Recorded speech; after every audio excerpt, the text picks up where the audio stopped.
भारतीय संस्कृती खूप बदलली आहे की हा बदल नेमका कोणामुळे झालाय सांगणं फार कठीण आहे. पण हा बदल, ही सिस्टीम एवढी पुढे गेली की त्याला मूळ वळणावर आणणं खूप कठीण आहे. प्रत्येकाला पैशाचा माज आहे. दादागिरीच्या जोरावर आपण काहीही करू शकतो असं प्रत्येकाला वाटायला लागले. जजसाहेब, आम्ही सुद्धा सुरुवातीला गर्भलिंग निदान किंवा गर्भपात कधीच करत नव्हतो.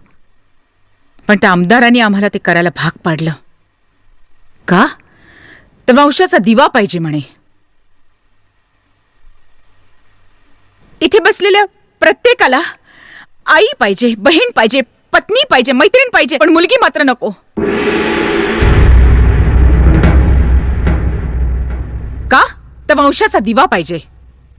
अरे पण तो वंशाचा दिवा जन्माला घालण्यासाठी एका स्त्रीचीच आवश्यकता असते हे 1000 वेळा यांना सांगून सुद्धा यांनी पटवून घेतलेलं नाहीये जजसाहेब.